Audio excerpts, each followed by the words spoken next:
Това е начина, най-безболезнения, най-ефикасния прискъсан болт. Тук самия болт позволява да го извадим от другата му страна. Тук скъсахме болта. Както може да видите, по него има и окис, и ръжда. И не се знае коя смяна амортисьор е подред. И болта е на най-малко 20 години и се скъса. Последствие заварихме гайка. Така, и идва момента на истината. Това е първа и основна грешка. Тъй като имаме един опит, това е основната грешка, че го правя с една ръка, защото така подвеждаш накриво. Било то гайка, било то, да не говорим за торкс или шестограм, така се подвежда накриво. Хубаво е другата опорна точка да ти е с лявата ръка. Тук горе, с която ръка при отвиване буташ напред и става дърпаш назад. Така може да си сигурен и да имаш усет над това как върви резбата. Имаме право на един опит. Ето вижте как съм хванал. Така. В момента, в който усетите, че вече е мръднал, го правите и в обратна посока, за да се раздвижи болта.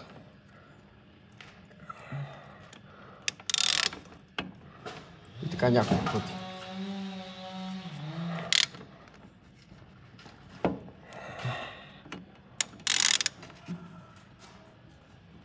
Може да видите как вече подтръгва леко болта. Ще оставим тричотката и ще вземем голям ключ. В нашия случай нямам голям ключ, имам геобразно удължение и дългото удължение. Ето вижте как стои накриво. В момента, в който напъна да отвивам, вижте какво се случва. И това движение го коригираме с другата ръка, която държиме опора тук горе, с другата тук долу. Както видяхте, вече болта се раздвижи леко. И за наша сигурност, че на 100% ще го отвием, ще го цикнем с ВД. Опитах се да го избия по-рано, като нагрявах.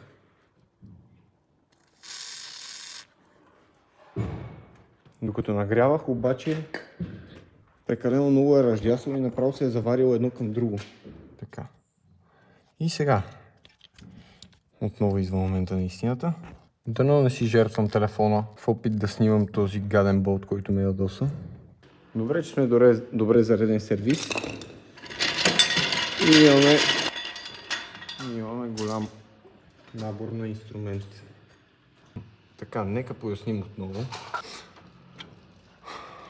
Болта го скъсахме от другата страна. И тук болта позволява да излезе от тази страна насам, от дясно наляво. И му заварихме гайка. И тази гайка сега ще раздвижим това геобразно удължение и дългото удължение, което използвам от гидорията.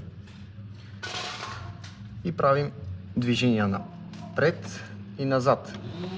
Така както ви казах. Ръката, лявата я оставяме тук, я държим за опора и с другата дърпаме. Ето така. Сега повръщаме леко назад, за да раздвижим хубаво. Трябва да усетите и да върви леко, за да сте сигурни, че няма да скъсате и тази гайка, дори която сте заварили. Защото нямате безброй опити. Имате един или няколко. Но със сигурност не са безброй опитите, които може да опитвате. И както виждате, вече можем да правим цели обороти. Може да видите как се е раздвижил. И сега вече може да вземем трещотката, защото вече не ни е нужно толкова голямо рамо. И да го раздвижим. И когато вече сте сигурни, че се е раздвижил, достатъчно може да го издърпате, да го избиете, със сигурност няма да излезе лесно, но вече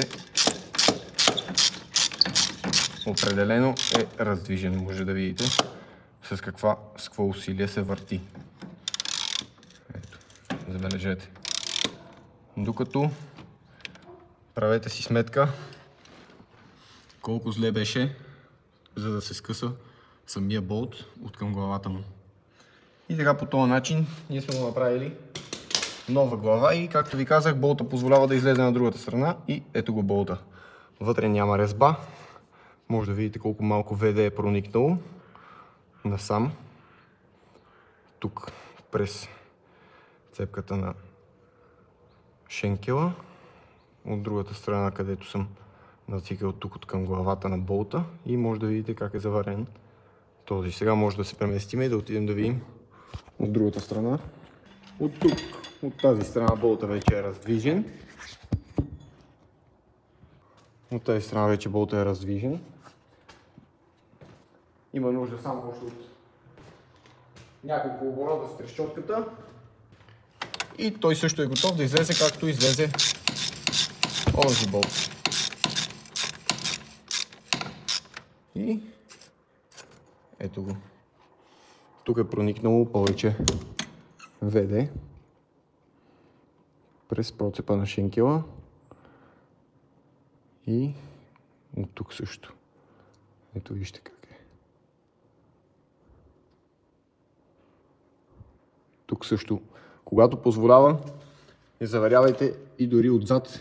2 капки са напълно достатъчни, за да сте сигурни, че няма да се скъса само, защото така не държи, не е така добре.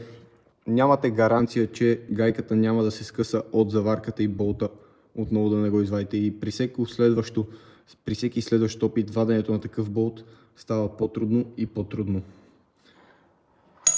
И това беше днешното видео. Тук съм започнал да си правя маса от тази маса. Не знам за какво е служила, но си я взех от нашите вторични. И съм си заварил допълнително тия профилчета. И така си слагам отгоре. Мисля, че беха 4х8 или 5х8. Бичмета, дъски, както искате го наричате. Мога ви кажа, че става доста масивно. И целта ми е тук да си монтирам менгемето.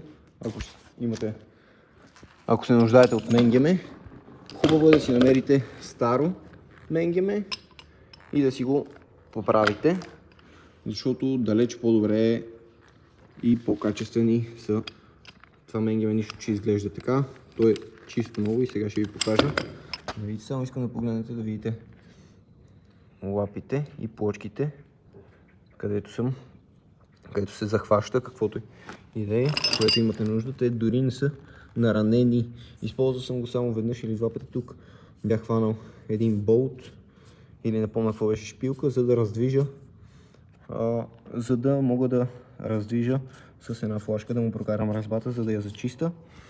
И много по-хубаво е да имате такова старо, масивно, здраво менгеме, отколкото тези новите. Може да ми се сърдят производителите и продавачите на такива, но съм сигурен, че те не са толкова здрави, колкото това менгеме. Един приятел ми го подари, на който съм му много благодарен, защото се нуждаех много от него и го имам от повече от месец и не съм си го монтирал, а почти всеки ден ми се налага да ползвам менгеме и да мога да си захващам. И сега вече сме спокойни и може да сменим амортисьорите и тампоните на амортисьорите на това А3. Ще има много такива видеа, в които се мъча, се ядосвам и се опитвам да отвивам най-различни и трудно достъпни или заоблени превъртели, болтове, резби и какво ли още не. Ако това видео ви е харесало, сложете палец и чакайте следващите видеа. Лек ден ви желая и успех с трудните болтове.